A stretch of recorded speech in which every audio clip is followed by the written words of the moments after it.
Hello, Barry.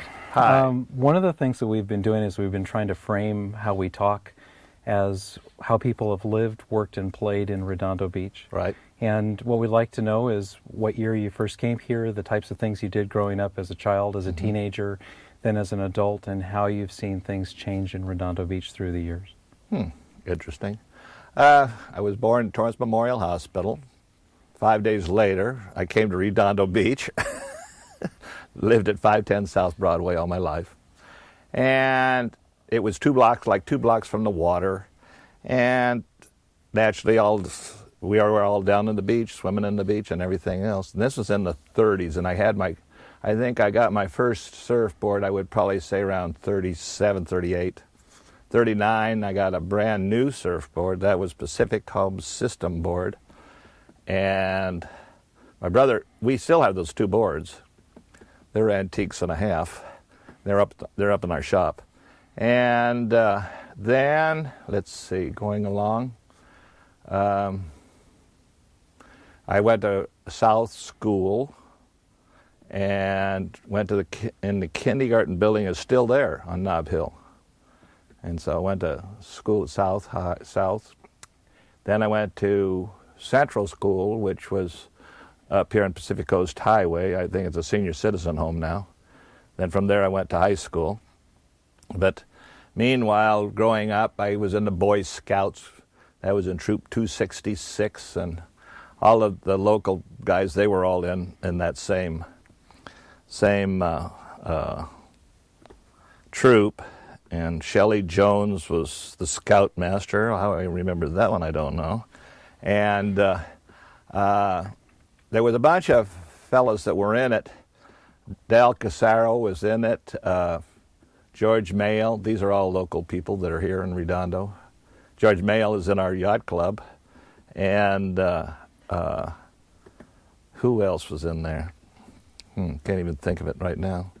But I have brought a photo album, and I have some pictures there, so you might be able to take a look at those. And let's see, from there, did a lot of surfing, I know that much. So going back to 1932, when you first came home, what's the first thing that you remember, say about 5 or 6 years old, of the buildings here in South Redondo Beach there on Broadway? 510 South Broadway would be between Ruby and Sapphire. Right. Were there a lot of buildings in South Redondo? Believe it or not, most of the buildings are there, and they didn't tear too many down. They haven't rebuilt in that particular area right up and down Broadway. They haven't made big condominiums out of them and all this kind of stuff. And as far as the street goes, it's just practically the same. The only thing I can remember is there was an ice truck used to come, and we'd deliver the ice to us because we didn't have a refrigerator. We had an ice box. And then what else was going up and down the street? Then the milk would come, and it was in a truck. I can remember they delivered the milk to the back door. I can remember delivering the milk to the back door, which was kind of cool. And that's in the 30s, that time. But as far as all the buildings go, I was in the D. Malay, and that's on the corner of Catalina and Ruby, and it's still there, Masonic Temple. Now, at 510 South Broadway, is that house still there? Sure. Same house. And my niece lives in it, and in the 30s, we had a phone number was 6134. Then it went to 370-6134. Then it went to 540-6134. And today it's still 540-6134. The 6134 is still a phone number. So when you had the 4-digit telephone number back in the 30s, 6134. That was the phone number. What kind of telephone did you have? We didn't have the one with the crank on the wall. Sorry about that. We've talked with people about the difference in phones. Mm-hmm. What people we were on a party line. Can you tell us a little bit about that? Well, did you know who was on the other side of the party line? No, my mother did. She was talking to them all. But no, it was. I just barely remember that. The telephone world. Because I wasn't talking on the telephone. But I can remember a party line, though. We were on a party line for a while. So you went to South School. I think that it later had a name of maybe Patterson School, but South School was at Nob Hill and Pacific Coast Highway. Right. Mm-hmm, mm-hmm. And what was it like going to school there? Did you? It was. There was the only thing that I can really remember, which really kind of was funny, was when, let's see, that would be when the Japanese invaded Hawaii, and there was a couple of Japanese kids in our class, and they came and took them away. And I thought that was terrible, you know. I think they went off to Manzanar or something like that. And what year were you at? You were at South from about 1937, Yeah, somewhere in that or range. 38 to. Was it a six-year school, or was it 8 years? Do you remember how long? No, 6 years. 6 years, right. Because then we went to Central School, 7th and 8th, and then in high school, 9, 10, 11, 12, right. So what do you remember about South Redondo Beach, say, with the beach? The water, I think, for you has always been a place where you've gone and spent time. Yes. What were the beaches like in the first time that you remember them, and how have they changed through the years? Well, they put jetties in down at Sapphire. Most of my beach time was at Sapphire, and then I was a county lifeguard, and then I worked from the Redondo Pier to Nob Hill, right in that world there. But as far as the beaches go in the 30s, they're just about the same as what they are now. They haven't really changed much. The surf has always been the same. It goes up and goes down.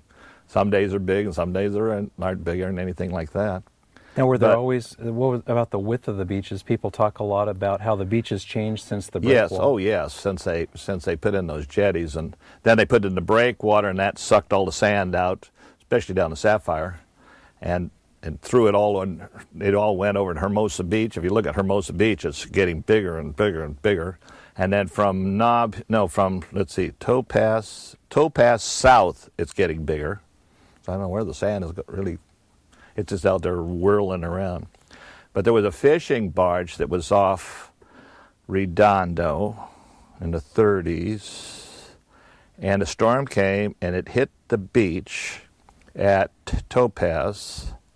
And I can remember going down with a hatchet, and at that time we were looking for iron because it was in the wartime, and we were looking for iron, and we could sell these iron bars. So I went down and hammered on this thing for days. It seemed like days, and then finally I got this bar out, and I took it up, handed it to the guy. He puts it on the scale, and he says 50 cents. So I was 2 days of hammering on this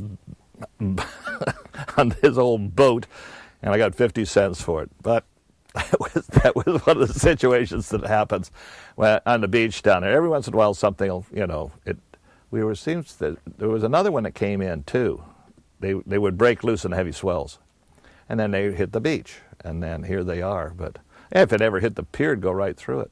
How long did the barge stay on the beach, do you think, before they salvaged it? It was there for a long time, a couple of years. So it was a fishing barge that was off, yes, probably on the canyon. Right. It got washed in, and it came ashore. And heavy surf, right. And it came ashore at Topaz? Right. Mm-hmm. And was there a Topaz jetty there at the time? No, not Topaz. That would be, no, it's the other way down. They're closer to the pier, which is what? That's Opal, or that's Ruby, say the foot of Ruby, right there.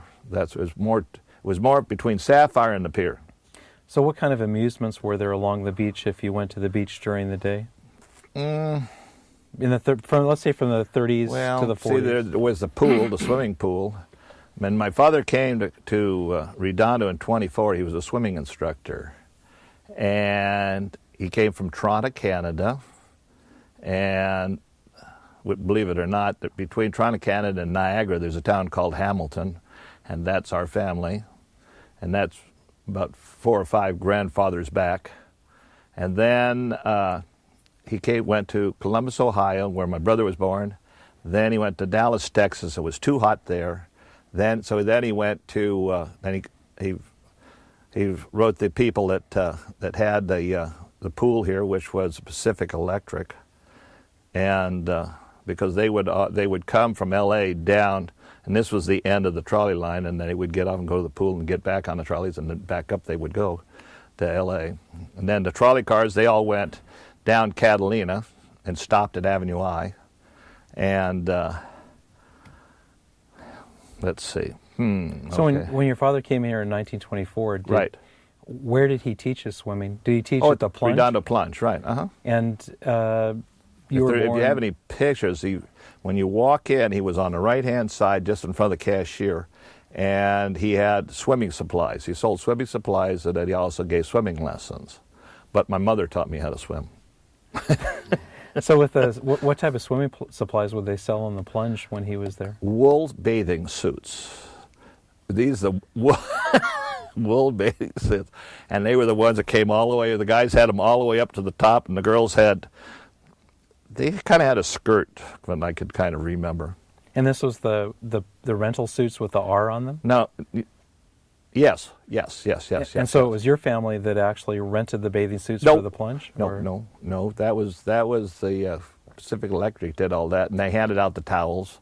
And my dad he was just there selling swimming supplies, like goggles, diving goggles, and that kind of stuff. And these diving goggles, they would come. He had to go over to San Pedro on Terminal Island, and there was a Japanese fish market over there that sold these diving goggles, and they were made out of bamboo. And he would go over and buy a whole bunch sets of those things and then come back and sell them. He made money. It was a tough world, that time. How do you make money in the 20s, in the 30s, So he did at 510 South Broadway. There's two small houses in the back which are still there. When they bought the house, they had two rentals out in back, so that helped them get through the 20s and the 30s. So when you were born, it was at the end of the Depression. Yeah. But what do you remember about the Depression? It would probably still be the effects of the Depression were here, but what do you remember about that in Redondo Beach? That's a hard one. Because I was just a little guy running around, and we seemed to have everything. I mean, we didn't seem to want anything, I mean, we weren't bad off. We were well off, in a sense, and we didn't have anything, And but as far as bad times, I know we really never, my dad he was a sign painter. He would paint signs in the wintertime and kind of survived doing that. And so, which was all right. We got through that pretty good. But as far as big things happening, the only in 33 there was an earthquake. That was Long Beach, and my brother said they couldn't get me out of the high chair. I guess it was at dinner time. So they took me in the high chair right out the back door. and it was, Long Beach fell down. Then the next big boom was Hugo Lietz's fireworks. That was out in North Redondo. When that went off, that blew up, and that flattened North Redondo. And I think I remember some pictures of that. I know I might have some pictures of that one. So did you spend most of your time in South Redondo Beach, or did you ever go to North Redondo? 510 South Broadway. So I was a South End kid. Right. So going down the beach, we've heard some things about the Rivera Beach Club. Right. What did you know about the Rivera Beach Club?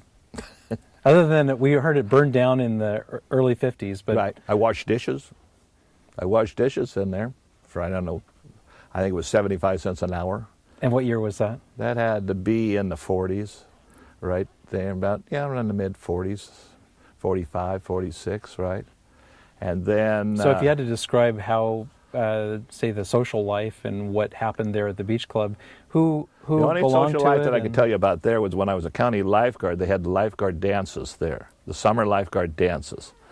And what was funny about the place was it was half in Torrance and half in Redondo. The dance floor was in Redondo and the bar was in Torrance. And they would get into fights. And then when they called the police, they would say, where are they fighting? Are they fighting in the bar, or are they fighting in the ballroom? Because if they were fighting in the ballroom, well, Torrance wouldn't go. If they were fighting in the bar, then Torrance would go. So it was kind of a weird situation. But they were always talking about that kind of stuff. In fact, one of the friends that I eat breakfast with Saturday morning, Marshall Stewart, his uncle built the place, I believe, the beach house, and he has a lot of history on that beach house down there. Yeah, clubhouse. So if we're moving back down the beach and coming toward, say, Ainsworth Court and Right. And the park, what today is Veterans Park, Mm-hmm. what was still there? Was any parts of the Redondo Hotel or things that... was Irons Cottage was right there at the foot of Ruby, right there. And let's see, my brother had his reception there, wedding reception there, and I can still remember that. That was a big, huge, it was a pretty good sized house, and there was a lot of palm trees around it and everything else, and it kind of looked over the ocean. But that's about all I can kind of remember that was going on in that world right there. And then, of course, the library's always been the same. So as we move further north, there's today there's the Pier, dead ends into Torrance. Torrance Boulevard ends up. I know Right. that the street at one time was called Coral Way. But and at the base of the pier there was the Hacienda restaurant. Seafood Hacienda was on one side. That was Marinkovich. And then the other one, it was the Montset Pier. The only thing I can remember about the Montset Pier was all the fish markets going out. And then I can't remember the bait and tackle guy that was out on the end. And he had two bait stores or places where they would sell bait, and they had one around on the Horseshoe Pier. Well, one of the kids that I went through school with, he worked for, I don't know if it was Red's Bait and Tackle or not, that he worked for the tackle shop. Well, when they brought the bait in, the anchovies in, they had a big hoist, and they'd bring them up and they'd put them on a cart, and then they would give you 50 cents or something like that to push them down and around the corner and then up and in over onto the Horseshoe Pier. So here I am pushing this thing, went around the corner, and the bucket fell off. We now have miles of anchovies jumping around all over the place on the pier, on the entrance to the pier. And I was going, I killed myself. It was terrible. It was terrible. That was one of those shocks that you'll never forget, when the bait was dancing around all over the sidewalk. And how old do you think you were then? Oh, I haven't. So, Betsy, I had to be 13, 14, right in that range. So it's probably about 1944 during the war? Yes, I'm right there. Mm-hmm. Because, it had to be right in that range. Yeah, did a lot of fishing down there in the pier, that kind of stuff. So in 1944, when people were trying to fish on the pier, what kind of fish could you catch, and mackerel. How big were they? Same as today. You're down there catching the same mackerel that they're catching right now. Every once in a while, somebody would catch something like a halibut or something. It's basically the same fish today, And there wasn't any. Then there was a big shark. I can remember the big shark swimming by one time. It was a big hammerhead shark, and it swam around, and everybody was going wild, looking over the side. And there's a shark in the water. Whoa! And he was a pretty good sized fish. But I mean, as far as sharks in the water, up and down here, we don't have those kind of sharks. So as a child, say from your birth in 1931 till 32 until say 1945. Did you spend much time around the pier, and how much do you remember about the Plunge, say the ballrooms that were there, the Mandarin Ballroom? The Plunge I was in because my dad worked there. Mm-hmm. And then I can remember going to, the ballroom, that was, the Wagon Wheel restaurant was on the corner, and then, can't remember what was it? It was Ebnitz. Ebnitz had the saltwater taffy, and they were right between where you walked out to the not the Ferris wheel, the carousel. What was out there? There was a merry-go-round out there, and on the outside there was a store that sold moonstones, and then Moonstone Beach was on the outside of the Fox Theater. from the Fox Theater, kind of across up to, say, Beryl, was there was houses there. I'm not going to remember the houses. That was, they put the breakwater, they started the breakwater in 39, and so there was houses all along there, and then it started taking out the sand out. Next, you know, the houses were all falling into the bay. And I think the last one that was right there, business, I think Dive and Surf started right there. And they had their place right there, and they were making suits and wetsuits and things like that. Do you remember much about the boardwalk? We've been told that there was a boardwalk that started about Diamond Street or a little bit farther south, and it went all the way to Hermosa Beach. Yeah. Mm-hmm. Well, no, it went right from the pier. From the pier going north, there was a boardwalk all along there. Right. And what kind of things did people do along the boardwalk? Oh, heavens to Betsy, all I can remember is riding up and down it on my bicycle, and that's about all I can remember. And then, like I said, then Moonstone was out, beach was right there, and you could go pick up moonstones and that kind of stuff. That was in that area right there. And was the boardwalk made of wood? Boy, I can't. Did you ever collect moonstones? Oh, yes. And what did you do with them as a kid if you found moonstones? I just take it home, put it on the dresser. That's all you're going to do with it. I don't know. I mean, did we sell them? No, we couldn't sell them because there's lots of them. There's, you know, tons of them right there. And so, it was a nice kind of an area right in there. Then the Edison Plant. See, the Edison Plant was right there, and this one, they must have built that in the 1800s, and it was abandoned. And then they had there was a kind of a pond that was out in the back of it. And I can remember walking down Broadway and then playing in that pond down there.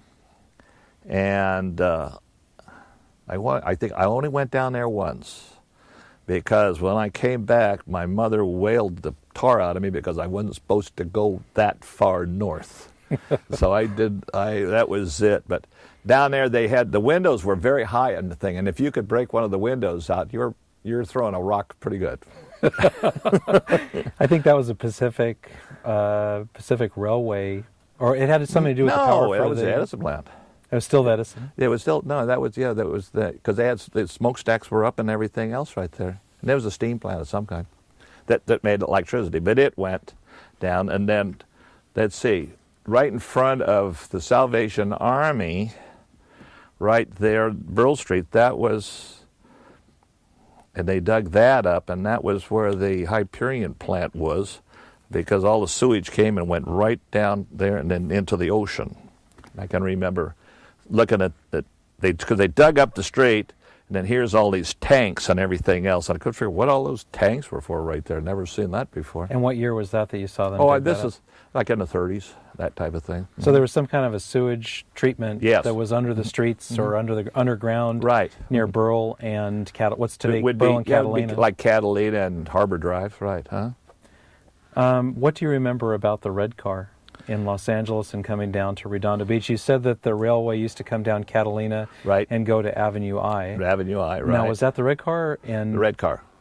And then at the end, when it hit the end, then the conductor, I can still remember the guy walking, because all the seats were facing, going that way, and then he would rotate the seat over when he got down, and then you would turn around and go back the other way. So all the seats were facing, going straight. But I can remember they're moving all the seats from one side to the other side. So do you remember anything about the maintenance yards that were? No. They say there were some maintenance yards here near Diamond. that was a girls' gym. The only thing I can remember about that was a girls' gym. I went to my first high school dance in a girls' gym. So what year did you start high school here in Redondo Beach, and did you go to Redondo Union High School? 47. Is it 47? 47, 48, 49, 50. Yeah, because I graduated in 50. And yes, I can remember going, and who was a girl that I took? Lowell Hopkins, and her father was the chief of police. Why would I remember something like that? I don't know. So that was your freshman year in high school? Yes. And that was, you think, 1946, 47? 47.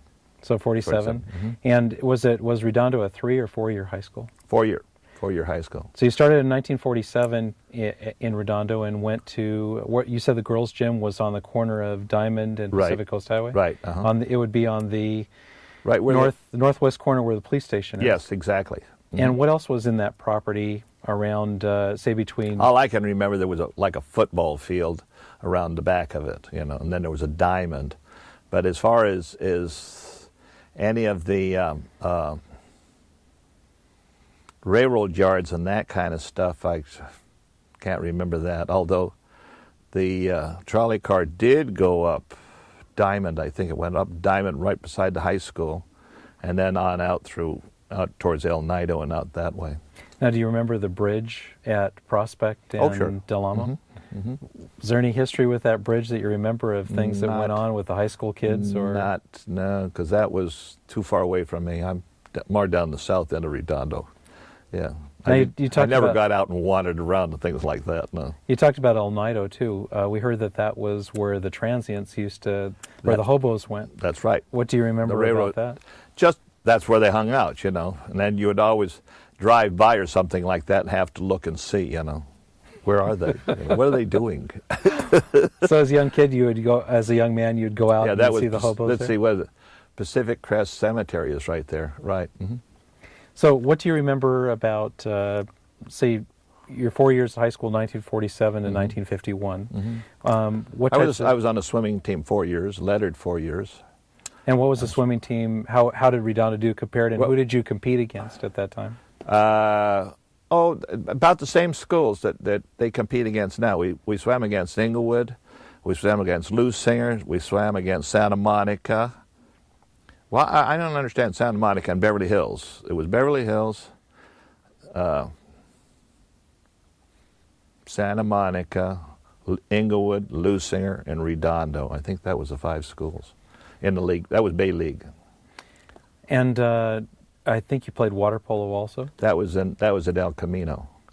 I swam at El Camino I played water polo and also I was on the swimming team. So And we swam at El Segundo, because at that time, El Camino, all it was a bunch of Quonset huts. And so we swam at El Segundo, and that was under Coach Sari, which is the Olympic coach, because they went to the Olympics in '52. I didn't go. I was always on the team that had to practice against these guys. They were killing me, but that's okay. That's all part of growing up, I guess. So getting all beat up. In high school, from 47 to 51, what would you do in Redondo Beach for 1950. fun? Yeah, So right. 1950. Yeah, class of '50. That's big time. What would you do for fun? Oh heavens to Betsy! Would you go to the Strand Theater, that was on Torrance Boulevard in Catalina, and I don't know. Of course, you were in the high school, and there was a bunch of us guys. Well, where do you go to pick up a girl? Well, you have to go to church, because all the girls go to church. So we were at the Methodist church, and here's all the girls sitting in the front. We're all sitting in the back, and they're all saying, "Why are you guys sitting in the back?" Because the girls are sitting in the front, and it was kind of interesting.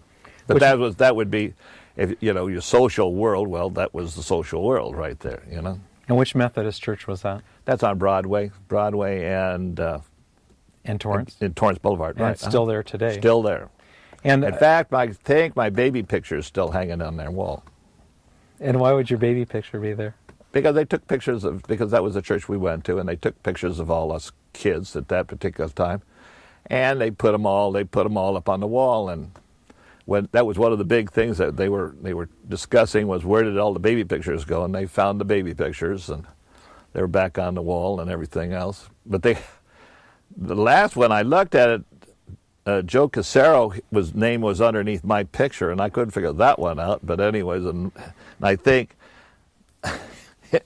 my name, I guess, was under his picture. And anyways, the pictures kind of got swapped around as the years went along. So, when you were in high school, besides, were there dances? We've heard about the canteen. That was over in Hermosa Beach. Yeah, that was at what's the field over there? It's right where the At Clark Field? no, Yeah, I guess it is Clark Field. Yes, right there. And what do they call it? Hut. And what happened at the hut? They had music and they had live bands, that was after the football game. And that was when you went to the football game, then you always went over there and socialized there and danced in the whole 10 yards. That was kind of fun. So did you have any, I know that later in life, we'll get to this, that you got interested in cars, but during high school, did you have any interest in cars? And oh, yeah, did you do anything with them? I had a 37 two-door sedan. I can remember that was, let's see, my juniors, going into my senior year. And that was cool, because then you could get around, And that opened the door for going surfing, because then you can put the board in the back of the car and off you went up to Palos Verdes, up to the Cove. Spent a lot of time in the Cove surfing, and now also at Haggarty's, which is still a surfing spot. They're still surfing at Haggarty's. So you talked about your first surfboard. Mm-hmm. How heavy were those, and where would you buy them? And can you describe them a little bit? That's a good question. You built your own. In other words, what you did was build your own board. And although the ones that the Pacific Home System boards, that was a lumber yard that was in West LA. They would glue the boards together, and then they would shape them. They called them planks, and they were planks, all right. They weren't the foam boards of today, and very heavy boards, right? But they were good for like the Cove, which is you got to paddle out a half a mile before you start riding. The longer the board, the easier it was to ride. Then now the boards of today, they're little short guys, and they ride them like skateboards, and they're a whole different kind of a board, So when you started surfing, when did you say you got your first surfboard? Oh, I was in 37, 38, in that range. But the boards, have they modernized coming up the line? Oh yes, definitely. Well, in 37 or 38, did people have any connection to the whole thing with George Freeth? Or was it just that people lived here, you got a board because older kids had boards? That's right. Yeah, basically that's it. Most of the boards were all hand-down anyways. You always got a hand-down board. And I think the first actual board that I bought was a Simmons. And he built those up in Santa Monica. And we ordered the board. There was Don Schultz. He's another same age I am. We went all through school with us too. His dad was a dentist, Murray Schultz, and we ordered these two Simmons boards, and before they got them made, or Simmons made them. They were a laminated board where they were 3-ply, and then they had foam, and then they had 3-ply, and he put it into a mold, and he kind of molded the whole board together. And then he fiberglassed over the top of it. It was a heavy board. The only problem is the place burnt down before we got the boards. And so because the fiberglass, because they would put the hardener in the resin. Well, when you mix in resin, there's a chemical action. Well, when it gets hot, red hot. And so if you put it in water, then you were okay. But if you didn't, you just put it down in the sawdust. Next thing you know, you got a fire going. So we had to wait another 3 months before we got our boards because of the fact that they burnt the garage to the ground. And so, we finally got those boards. But they were awful heavy. They was a heavy board, and I didn't have that too long. So surfing along the coast here, where has always been the best surfing? Oh, heavens. You said Haggarty's, Malaga Cove? No, never went to Malaga Cove. No. When you said the Cove, it was a cove, right? And then went to, did a lot of surfing. Well, you go up and down the coast. You go to San Onofre, a lot of surfing in San Onofre. But we didn't go to Huntington Beach too much. We went up to Malibu. We would ride at Malibu, and then we went up to the county line.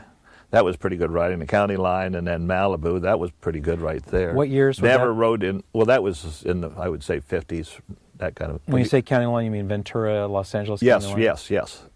And it's still a pretty good place. We drove by there the other day, and it's breaking. Had a nice break there.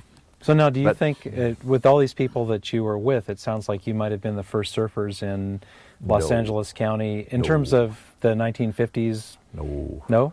No. There was in fact, one of the fellows that I had breakfast with today was Wes Stone, and he was riding in the early 30s. So here, these guys were riding in the 30s, early 30s, So they were riding, I don't know if they were riding in the 20s or not. I don't know if they were riding boards then, but like in the early 30s, they were riding at the Cove. And Where would the Cove be?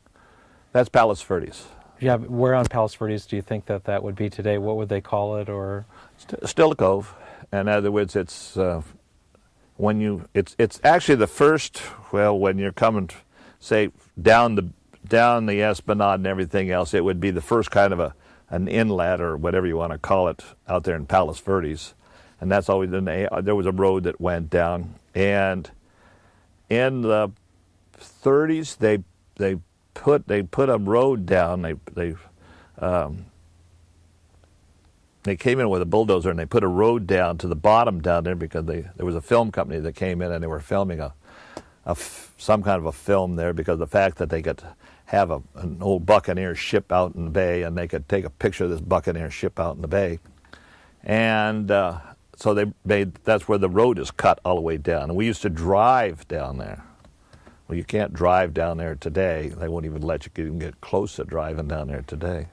So, but then like the big waves, where do you ride big waves? Well, Haggarty's, I rode a pretty good sized wave there, and then I rode a pretty good sized wave at the breakwater, which is on the north side of the breakwater, right in front of the chart house. And then another big one was Wind and Sea. That was down in San Diego. so That was a neat place. you graduated from high school and you went on to El Camino to play Right. water polo. Right. What year and when did you become a lifeguard? That was in 1951. Took the test in 1951 and worked up until about, I would probably say, 59, somewhere in that range. And my brother decided that we own H&H Body Shop up on Torrance Boulevard, and he opened it in 47. And so then right around 52, within that range, that was right after El Camino, I worked there in the winter time, and then I was a guard in the summertime. So he convinced me that I wasn't making any money and I wasn't going anywhere being a lifeguard. So I ended up in the body business, So the auto body repair business. what can you tell us about the lifeguard service from 51 to 59? It was Parks and Recreation. Okay, and it was a good service, and everything else had a lot of good guards, a lot of good swimmers, well-known swimmers. And it was L.A. County that time, but it was Parks and Recreation. Well, what we come to find out later on, that the county, it was kind of a department of recreation. And so recreation would get all the money, and then they would dole out a little to the lifeguards. So actually the lifeguards really, they didn't have anything to go with or anything like that. And then as the service went along, it moved into its own department. And that was really nice when it went into that department, because now all of a sudden they had all kinds of money to spend. And they had cars running around, they had all kinds of things, magical things. They had beach cleaners, which would clean the beach, which was kind of neat, because then the beaches were all nice and clean. And that was a good move there. And then the next move, which was to the fire department, LA County Fire Department, and that was really a good move. And one of the reasons that the fire department took over the guard services, because now how that I don't know, but you have a budget, and so they budgeted for 2 helicopters. Now what is a lifeguard's going to do with 2 helicopters? Well, anyway, so the fire department saw that, and they said, fine, why don't you guys be part of us, and we'll just take care of you. So the fire department got 2 helicopters. So they were really happy about that one. Now, when you originally started in 1951 or Yeah. around there, did they have the lifeguard towers up and down the beaches? Oh, yes. And they were a different kind of a tower. They were kind of a square up on the top, and then it had flat sides. And I don't know, I think I have a picture of the old towers. Because I worked down at Torrance Beach. Torrance Beach was, that was in the sand dunes. You were down in the sand. There was nothing down there. And so it was kind of a neat place to go because of the fact that there was nobody down there and you could go surfing all the time. And so it worked out really nice. Here you are working, you got to go on a workout, trying to work out. So I'm out there surfing, working out. Well, you can't do that. You can't do that stuff anymore. They won't let you do anything like that. So one of the there's a lot of good early stories about the lifeguards. Oh, yeah, especially the LA City lifeguards. They had a boat up in Marina del Rey. And this was before the county took over like Santa Monica and LA City. LA City was like all through Venice and into the marina there. And they had this lifeguard boat up there. Well, all of a sudden the boat would disappear like at about 5 or 6 o'clock in the evening, and then all of a sudden it wouldn't return until about 8 o'clock in the morning, and they had no clue what was going on. They were all over in Avalon. The boat went off to Avalon, and then they would come back again. And at one point, they thought that L.A. lifeguards, they were the lifeguards for Avalon. It wasn't county; it was L.A. lifeguards because they were always over there. They had a good time running back and forth on that, but that's all hearsay. That's all hearsay. Oh, there's all kinds of hearsay things. Because of what was going on then in the guard service. But the guard service, it's a good service. And today, it's one of the best there is in the world. Today, when I've often heard the term that every lifeguard can't leave the station without a can. Right. Today they have these plastic cans. Right. What were the cans like that you? We had aluminum cans. Then they had the galvanized cans. That was before, that had to be in the 30s, was the galvanized cans, and those were heavy things. And then they had a rubber inner tube type thing, which I hated those things. They never did work, because they would dance around in the water, and if you go on a rescue, you put the can out, and the guy grabs hold of the can, and it goes, squeezes the can. You don't want him jumping on you. You let him squeeze the can to death before he jumps on you, And it was exciting. Now, were there any memorable rescues that you can think about in the years that you were there? Labor Day, that was in Hermosa Beach. What year in Labor Day? That had to be in 51, Labor Day. And they put me on the north side of the Hermosa Pier. And there was 3 of us there, and we each pulled out 18 people that day. It was something else. But it was exciting. We were doing that. And what's funny about a life, you look at these beautiful girls down there dancing around on the beach and all this kind of stuff. When they go out and they're in trouble in the water, do they turn ugly? Whew. Mascara's running down their face and everything else, and they turn into the ugliest looking things there are in the world. All of a sudden, this beautiful babe is just going, oh, where did that one come from? So you hand the can to him, and you take them in and march them up the beach, and you had to get their names, That worked pretty good too sometimes. Names and telephone numbers. But that was an exciting time. So I understand that you met your wife on the beach? Yes. Mm-hmm. No. My wife's sister dated a lifeguard, Fred Reevely. And it was a blind date. We went on a blind date, and all of a sudden then I met my wife then, and which worked out pretty good. We went to Esther's in Hermosa Beach. I can still remember going over there, and we had a drink over there at Esther's. And when we walked in, the bar stools were all sitting there and everything else, and I jumped up on the bar stool. My girlfriend at that time, she jumped up, missed the bar stool, and went right on the floor. because there was no seat in the bar. I mean, on the stool. There was just a stool thing sticking up in the air. The seat was gone or something like that. So here you are dating a girl, and you're saying, is this really the girl I want to date? She's rolling around on the floor. But she turned out to be perfect. She was fine. I had her for 47 years, and then she passed away with cancer. In 1947, I think that's is that about the time that your brother told you that there wasn't a whole lot of, or your brother started getting into hot rods? He was, yeah, that's when he got into it. Yes, he was into the hot rod world, right. And he put a car together and went up to El Mirage and turned, I think, 108 miles an hour. And the cars of today, you could go to any agency and buy a car and go 150 miles an hour.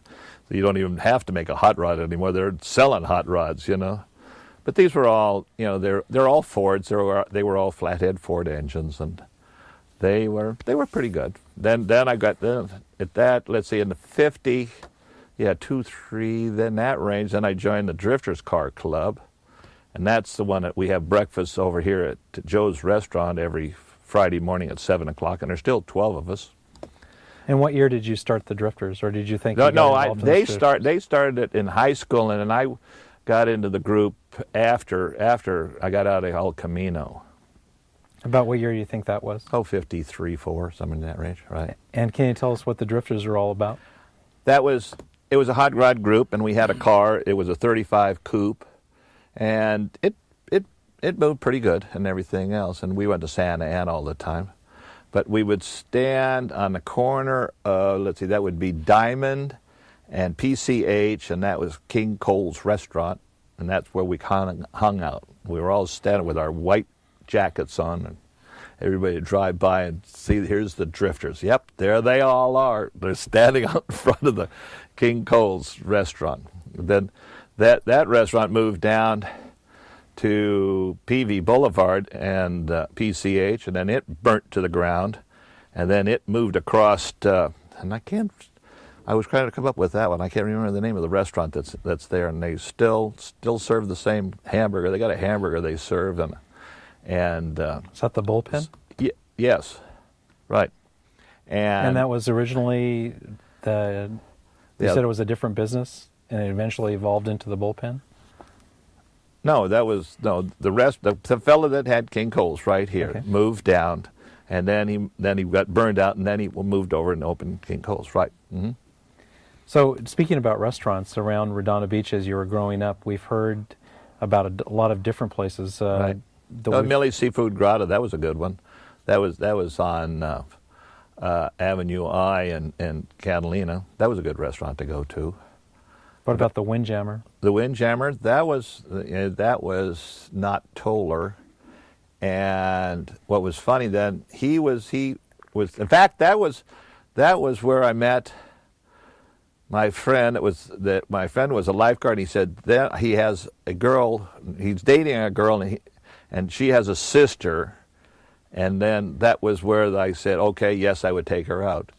And that was it. That was the Windjammer restaurant. And then across the street, they put in the Velvet Turtle, and Not Toller said that was the best thing that ever happened to them, because they were all going to the Velvet Turtle. Well, they couldn't get in, so they came across the street to his place when they couldn't get in. So all of a sudden he just doubled the whole world. So that worked out pretty good for him. He was a fellow that was in Rotary with me. I joined Rotary 38 years ago too, and at the same time I joined King Harbor Yacht Club. And if you're a beach person, if you're a surfer, you just automatically go to boats. And then here we are beating our brains out, and the boats are still out there going to it. So, which is okay. And here's the other thing. Can't remember right now. Speaking about one of the places in boats, do you ever remember the wrecks? The wrecks, yes. I remember seeing it out there. And of course, see, that was in mid-30s before they kicked the gambling out. Well, actually, they did kick the gambling out of Redondo Beach. There was all kinds of gambling things going on in Redondo Beach down on the front, and that was on like the swimming pool and then the Fox Theater. That was all between there was all the gambling things that were going on, and But the wrecks, then they kicked them out, and then I guess it was 2.5 miles or something like that. And I can remember it sitting outside out there. And then the taxis, the water taxis would come in and the people would go out. But I never did get on it. I just saw it out there. So you used to see the water taxis come in? Oh, yeah, sure. Uh-huh. Now, And they came into the Mondstadt Pier, yes. We've heard that above, I think it was above the Plunge, but there was a Mandarin Ballroom. No, that was above the Wagon Wheel restaurant. And that was, there was a ballroom up there. And in the, let's see, that had to be in the 40s. In the 40s, they used to have wrestling up there. And we used to go down and we would go in and buy a balcony seat. And then when the main event would come, we would run downstairs and move into the good seats and watch the main event downstairs. That was kind of fun watching the wrestling there. Mm-hmm. What were some of the memorable characters that were doing the wrestling at the time? Whoa, that's a good one. It wasn't Gorgeous George. Gorgeous George, he was a surfer. And did he surf in Redondo Beach? No, that was Malibu. He was a Malibu guy. I went surfing with him a couple of times up there. He was kind of a nice guy to talk to. And Freddie Blassie? Huh? Freddie Blassie? Yes, that was a name that kind of rang a bell. And there was a Stiles, a fellow by the name is Stiles, and he was a local fella. He was up there wrestling. And he didn't do too well, but he was okay. Do you ever remember the ballroom being used as a roller skating rink as well? Oh, yeah, that was Spec Saunders. was the guy. Yeah, Spec Saunders, and I can't remember it was another guy. That was on, like, it would be like on television, you know, and you could see it. And yeah, they had roller skating up now, there. Did they have television in Redondo Beach that they... I don't think so. No. I think that went up to L.A. Yes, and I can't remember the stadium up there right off the top of my head. Yeah. One of the things that you talked about was with the car club, the Drifters. Mm-hmm. How many years did you guys still make cars and turn out cars, and has that? Oh, I would probably say to about the mid '60s, right in that range, and then the whole thing changed because that was the engines. We were running a flathead Ford engine then, and then they came in with a Chevy. See, the Chevy came in around 54, 55. That was the Chevy V8. And that just changed the whole hot rod world right there. Then everybody had to have Chevy engines. And the Ford engine kind of went down the drain. But we were more Ford people than we were Chevy people. Well, when you talk about the hot rods, Mm-hmm. Did you play any part when hot rods became...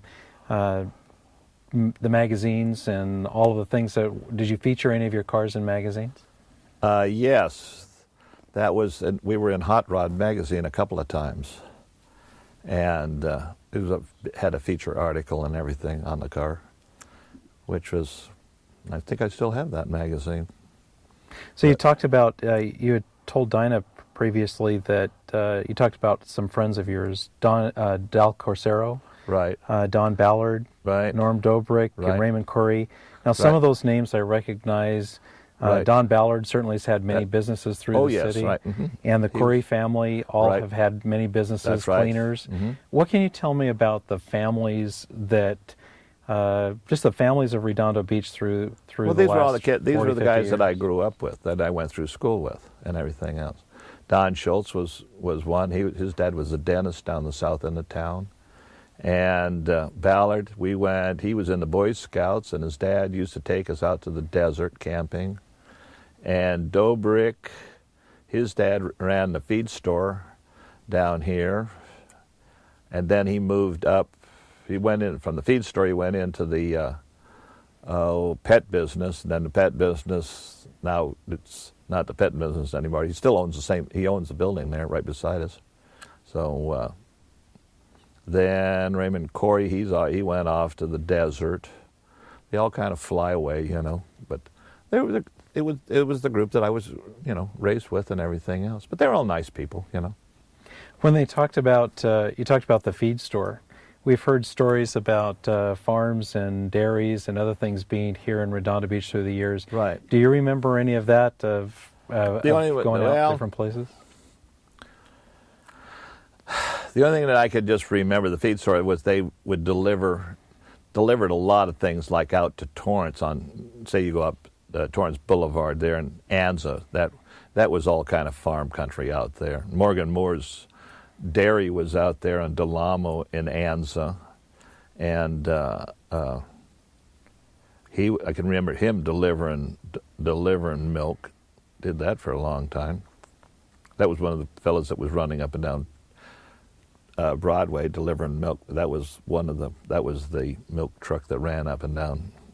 But no, like North Redondo, one of the fellows that I eat breakfast with, he lived out in North Redondo, and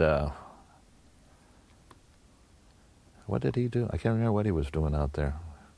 He was into the hot rod business, and that was funny, I think it's a 23 Model T he built in high school. He still owns it. He still has it. He has his hot rod that he built in high school, and this was 60 years ago, and he still owns the thing, still has it. And it goes down, the Ruby's down here where we have the car shows. Well, he brings that car out every once in a while. It's a funny looking thing, but he built it in the 40s, you know. But it was an interesting car. So you did a lot with surfing. You did a lot with hot rods. Right. Of course, the hot rods got me into the business I'm in now, in a sense. By 1957 through, say, 64, when the Beach Boys were starting to get famous and make those two South Bay hobbies famous throughout the world. Oh, sure. How did you guys feel about that, or how did you look at that? Were you involved in any of? No, we weren't really involved in, other than dancing to their music, Little Deuce Coupe, that that kind of stuff. Well, that was us, you know. We knew what Little Deuce Coupe meant, you know. I'm sure somebody today doesn't know what's a Little Deuce Coupe. Well, that's a 32 Ford 5-window coupe. And what's funny about those cars, I'm 6 foot tall, and if you try to get into one of those cars, they're the hardest thing in the world to get into, because the people in the 30s are not as big as the people nowadays. I mean, we're healthy people. We're big, healthy people. And those cars, like a Model T, I don't know how they got into a Model T. If you try to get into a Model T today, I mean, it's almost impossible to get into the car, you know. But then they were smaller people, I guess. So through the years, some people are involved in politics, or they're aware of the things that are going on in the city. Did you have any interest in the city affairs and how things went? The closest I got was I was president of the Junior Chamber of Commerce, and that was kind of fun. And you were involved in. It was more like fundraisers and things like that. And then from that point, after that, then I joined Rotary, and 38 years ago. And Rotary is they're kind of sideliners. They don't support anybody, but they'll let everybody talk, you know. And so you don't come out and say, we're for this particular guy. And you just say, fine, he could come and talk to us, right, which they all did. In fact, right now we have the mayor and I think 2 councilmen in Rotary, which is kind of nice. So you know what's going on in the city. So how did you feel about the disappearance of the downtown in Redondo Beach, and how do you think that's affected the city? Well, see, all our friends and everything else all had businesses downtown, and they were all getting kicked out because that urban renewal thing came in and they moved all the businesses away. And that just, as far as the business we had, and the businesses in Redondo, they just kind of disappeared, you know. And we weren't really happy about that situation, but. And what year do you associate with this urban renewal? When it started? 65, 70, 60s, no, in the 60s, right, was going on. But it kind of changed the whole downtown Redondo, you know. In other words, then went to the Rivera, went out to Del Amo. And so it was like we chased all the businesses out of Redondo, which wasn't exactly great. But then a few businesses went up and down Torrance Boulevard, but not a lot, you know. So didn't exactly. It was good and it was bad, you know. I mean, it sure was good. Because now it's a nice, clean-looking units and everything. Everybody's happy with it now because they don't know any different, you know. If they saw of course, they were all old buildings. Everything there, like the city hall, it was an old-looking thing. And the fire department was there, and the police department was down underneath. And the police department, they were actually driving around picking up bicycles because they were all over. Then they have an auction every year, and I went down and bought a bicycle down there. I can remember buying that for $2.50. What year do you think that was? Oh, that had to be in the early 40s, in that range. Mm-hmm. And so how do you think Redondo Beach has changed through the years besides just the buildings and the loss of the downtown? Oh, how it's changed. What the big change is all these houses that are all getting torn down. The old houses getting torn down, and the new condominium type things going in, and they're taking out one family and putting in 4 families on a one family lot, and so now you're increasing the volume of cars, but it's good for my business. But and so where do you see Redondo Beach going for the future? Well, I know one thing: the price of property and everything has gone up so high that the caliber of people here in Redondo has changed, completely changed. In other words, I would say in the 30s, it was like, well, you just went out to the beach. It was an old beach town. You just went to the beach, and it was the people who were living here weren't really, the top of the line kind of people, because you lived out at the beach. You know, you didn't live downtown L.A. And so now the property value is going up leaps and bounds, and the people that we deal with, and like day to day, it's a whole different class of people. We used to, like, I would probably say in the 70s, mid-70s, you would get a bounce check every once in a while. We haven't had a bounce check now for so long, we don't even know what it's about. Of course, the credit cards came in, and that just stops all of that. So out comes a credit card instead of a check, and which is okay. Now, it doesn't bother us that way. But anyways, it's changed the caliber of people that are here. So you've lived here over 70 years. Is there any reason why you never left and went someplace else? All you have to do is go somewhere, and you'll be back so fast you can't believe it. My wife was from Pittsburgh. Okay, I went back to Pittsburgh in the summertime. It was 95 degrees. Humidity was 95. It was terrible. Went back in the wintertime. It was 5 above. Here's snow on the ground, ice on the ground. I went back with my brother-in-law and went over to see him, and it was snowing and everything else. And he said, well, I want to go over and see my friend. So we get in the car, we drive over to his friend's house. We go in, say hello to him and everything else. Come back out again, the car's gone. The car slid down the hill across the road and into the ditch. And it was, in other words, I'm saying, this is really cool. Yeah. In other words, why would I want to be back here sweating in the wintertime and freezing in the,